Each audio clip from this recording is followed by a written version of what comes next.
Today I am covering the top 5 best loadouts in Warzone 5 right now. For range, these are all ARs, LMGs, battle rifles, no SMGs in this tier list. Try it out, let me know what you think. If you're new to the channel, enjoy the content, hit that sub button, touch that like button. Catch y'all tomorrow for another heater. Let's get it. Alright gang, none of these guns are in specific order, but we are going to start with the FTAC V. This is hands down, in my opinion, the best gun, but again, no order, it's all preference, whatever you like to use. All of these guns are top tier viable. We got the 18-inch precision 6 barrel, the Castova DX90, the FTAC Ripper 56, 50 round drum, and the FSS combat grip. Cartoons, recoil steadiness, aim idle stability, recoil stabilization. Castova, we got recoil smoothness, bullet velocity, and for the precision barrel we're looking at recoil steadiness and damage range. Now let's go ahead and hop on over to the firing range real quick. What I like about this gun, it's a very low recoil battle rifle. Until you get to like your longer shots, it does get a little more bouncy, but if you look at your recoil pattern with a gun like this, it is very vertical, so you don't really have to strafe left and right. It helps, but it's mostly just dragging your joystick perfectly vertical. You don't really have to veer off left and right with this. As long as you add a little bit of a strafe to your shot, you should be in good shape. But this gun is probably my favorite as of right now. Anybody who has this thing leveled up and ready to roll, you need to rock it. But moving on to our next loadout, we got the Castova, which I guess I got it back all the way. I'm a bot. We got the Castova, the 7.62. People are comparing this to the Growl. We got the AMOP V4. I always tune my optics to far. I like the less visual recoil. 40 round mags, FTAC Ripper 56 with recoil stabilization. I did not touch the bottom slider. Polar Fire S, recoil smoothness, did not touch the bottom slider.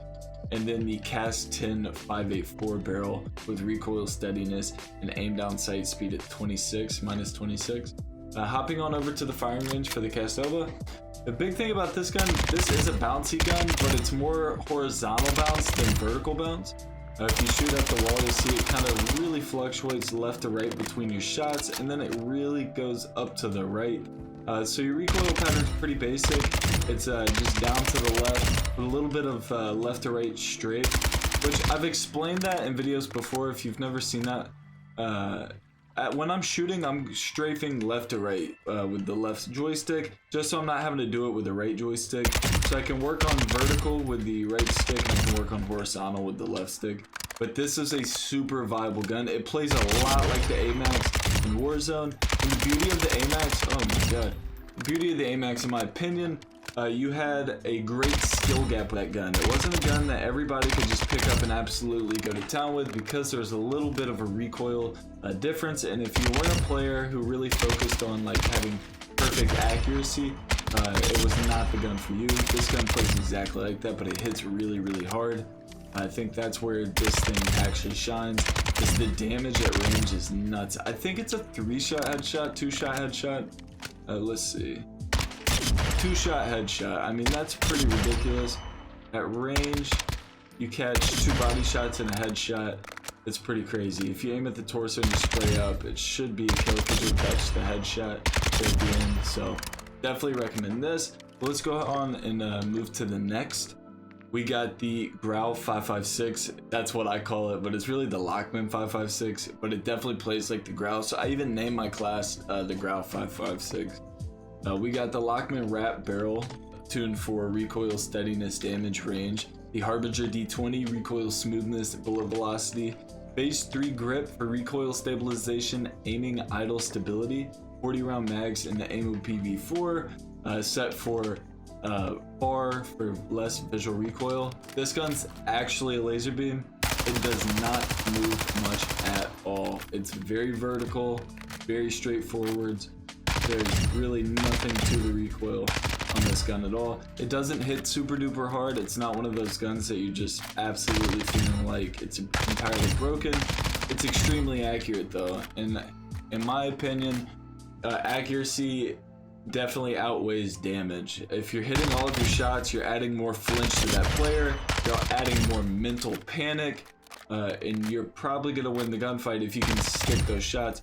Notice how on a lot of these shots I'm not having to strafe left and right, I'm just standing still. The gun just really doesn't have any horizontal recoil to complain about. If you add some left or right to it, you'll really notice the difference then, that it just feels like it's not moving at all. So highly recommend it, get it. If you have a hard time with recoil control in general, I would definitely recommend this. Even if I'm not touching the joystick, I just let it rip, it's not too crazy. So try it out, let me know what you think. Let's go ahead and hop on to the next one. The M4 meta. This thing's pretty crazy.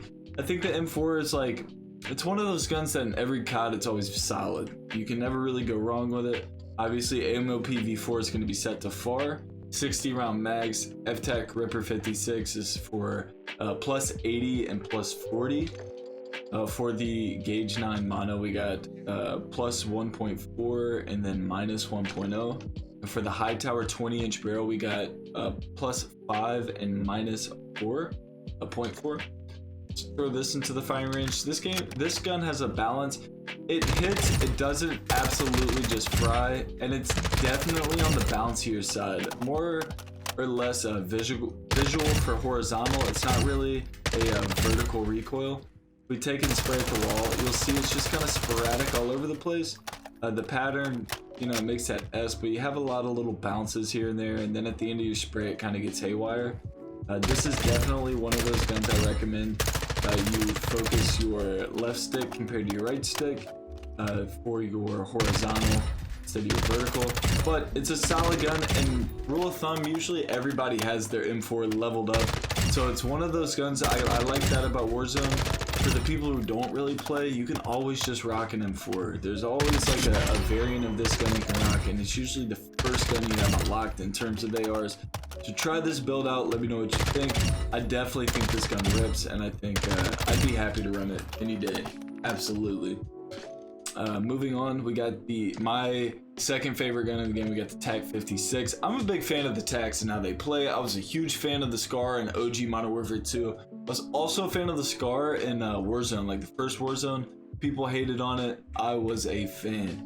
We got the Brute stock with minus 4 and then plus 2.4. 40 round mags, phase 3 grip. Didn't touch the left side. Got the bottom slider at plus 0.40. Harbinger D20 for aim down sight speed and bullet velocity. And then the 17.5-inch Tundra barrel, we got recoil steadiness and damage range. Hopping on over into the firing range, you'll notice this gun really is a vertical, it's not a horizontal. Kind of comparable to the Lockman. It just doesn't have as much recoil. Or I guess I should say, has a little more horizontal, but not quite as much as most ARs. So you can strafe left to right with this gun, but you really don't have to. If you're on the fly, you jump up, you just need to absolutely zap some moves real quick. It's definitely good for that. So try this one out, let me know what you think. I rock it with the iron sights. If you like a red dot sight, try it with a red dot, but I really don't think it needs it. The iron sights on there are pretty solid. And especially if you checked out the 1440p video, if you're on PC, that makes a difference. It's way easier to see people on Al Mazrah when you're playing at 1440, in my opinion. So try that out, rock some iron sights and get yourself a better attachment other than an optic. Moving on, we got the absolute meta, the RPK. RPK is crazy.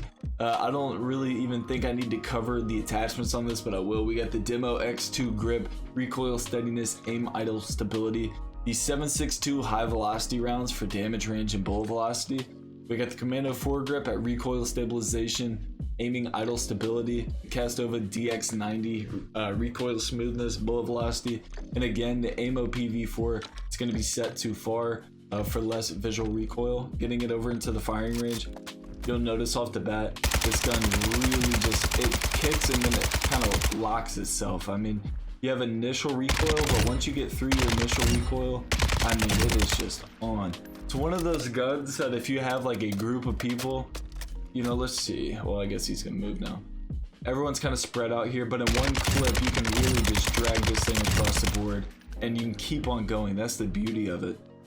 It's almost like a spray and pray, but you don't have to do any of the praying, you just spray it out.